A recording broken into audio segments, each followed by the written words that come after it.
നമസ്കാരം. ഞാനിന്ന് മാങ്കുളത്താണുള്ളത്. മാങ്കുളത്തിലെ നല്ല കാഴ്ചകളൊക്കെയാണ് ഈ വീഡിയോയിലുള്ളത്. അപ്പോൾ ഇവിടുത്തെ ഒരു മാങ്കുളം ജംഗ്ഷൻ ഉണ്ട്. ഇവിടെയാണ് എല്ലാവരും വണ്ടി വന്നിട്ട്. അപ്പോൾ അതിൻ്റെ അടുത്തുള്ള നല്ല കാഴ്ചകൾ ഒപ്പാൻ ഞാൻ ഇറങ്ങിയിരിക്കുകയാണ്. മാങ്കുളം എന്ന് പറയുന്നത് ഇടുക്കി ജില്ലയിലെ ഒരു മനോഹരമായ സ്ഥലമാണ്. ഇത് അടിമാലിയിൽ നിന്ന് നമുക്ക് ബസ് കിട്ടും. KSRTC ബസ് മാത്രമേ ഉള്ളൂ. ഇതിൽ ഏറ്റവും വലിയ ഫേമസ് ആയ സ്ഥലം നിങ്ങൾക്ക് എല്ലാവരും അറിയുന്ന പോലെ ആനക്കുളം എന്നൊരു സ്ഥലമാണ്. അപ്പോൾ ആനക്കുളം എന്ന് പറഞ്ഞാൽ ആനകൾ സ്ഥിരമായിട്ട് ആ വെള്ളം കുടിക്കാനായിട്ട് അവിടെ വരും. അങ്ങനത്തെ ഒരു സ്ഥലമേ കേരളത്തിൽ ഉറപ്പായിട്ടുള്ളൂ. ബാക്കി എല്ലാ സ്ഥലത്തും വരാതിരിക്കുക എന്നുള്ള അവസ്ഥയാണ്. അപ്പോൾ അതിൻ്റെ ഫേമസ് ആയ സ്ഥലമാണ്. ഇതിനടുത്തുള്ളതാണ് മാങ്കുളം.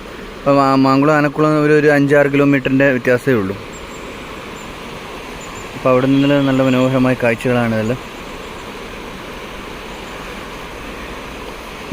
ഇവിടെ നിറയെ വെള്ളച്ചാട്ടവും ഉണ്ട്. എന്ന് പറയുന്നത് കുവൈറ്റ് സിറ്റി എന്നൊരു മാങ്കുളത്തിലൊരു സ്ഥലത്തിൻ്റെ പേരാണ് കുവൈറ്റ് സിറ്റി. നിങ്ങൾ കേൾക്കുന്ന ഒരു സിറ്റി എന്നൊരു ടൗൺ അല്ല ഉദ്ദേശിക്കുന്നത്.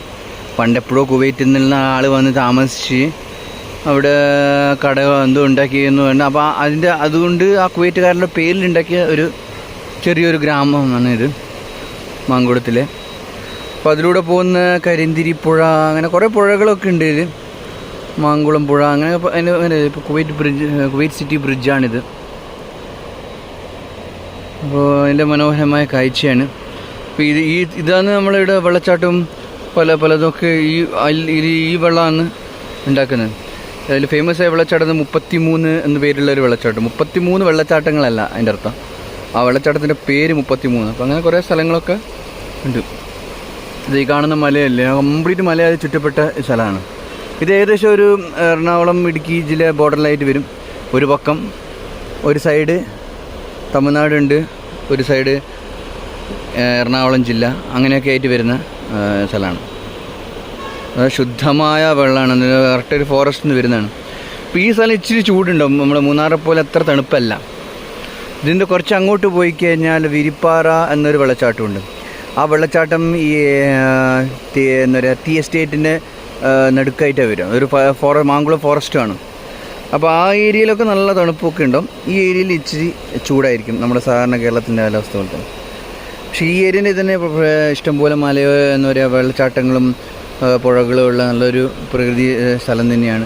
മഴയൊക്കെ വന്നു കഴിഞ്ഞാൽ നല്ല അതിൻ്റേതായ ഒരു വൈബായിരിക്കും. കാണാൻ എത്ര സ്ഥലങ്ങളൊന്നുമില്ല, എന്നാലും കുറച്ച് സ്ഥലങ്ങളുണ്ട്. നമ്മൾ ഓഫ് റോഡിങ് തീർച്ചയായിട്ടും ഉണ്ട്. വ്യൂ പോയിൻ്റ് ഒന്നും അതങ്ങനെ ഞാൻ ഇതുവരെ കണ്ടിട്ടില്ല. എന്നാലും 1-2 വ്യൂ പോയിൻറ്റ്സൊക്കെ നമുക്ക് കാണാം. കൂടുതൽ ഓഫ് റോഡ്, വെള്ളച്ചാട്ടവും അങ്ങനെയൊക്കെയാണ്. പിന്നെ ഞാൻ ആദ്യം പറഞ്ഞ ഏറ്റവും ഫേമസ് ആയ ആനക്കുളം. അപ്പോൾ ആനകൾ എന്തായാലും വരാറുണ്ട്. അത് ചിലപ്പോൾ ഒരു വൈകുന്നേരം 5 മണിയായിരിക്കാം, അല്ലെങ്കിൽ അത് രാവിലെ ആയിരിക്കാം. പക്ഷേ ആ ഒരു വെള്ളം കുടിക്കാൻ വരും. അങ്ങനത്തെ സ്ഥലം ഞാൻ കാണിച്ചു തരാം. അപ്പോൾ അതിന് വേണ്ടി വരുന്ന ഒരു പ്രത്യേകതയാണ്. സാധാരണഗതിയിൽ അങ്ങനെ നമുക്ക് ഇത് ഉറപ്പ് പറയാൻ പറ്റുന്ന സ്ഥലങ്ങളില്ല. വന്നു കണ്ടു എന്നുള്ള ഇതിലാണ് ആനകളിലൊക്കെ വന്യമൃഗങ്ങളുടെ ഒക്കെ ഒരു കാര്യം. പക്ഷേ ഇത് കറക്റ്റായിട്ട് ആ സ്ഥലത്ത് അത് വരാറുണ്ട്. ഫോറസ്റ്റ് ഓഫീസറൊക്കെ അവിടെ നിൽക്കുന്നുണ്ട്. അപ്പോൾ അതൊക്കെ ഇവിടുന്ന് ഒരു 4 കിലോമീറ്റർ അപ്പുറമാണ്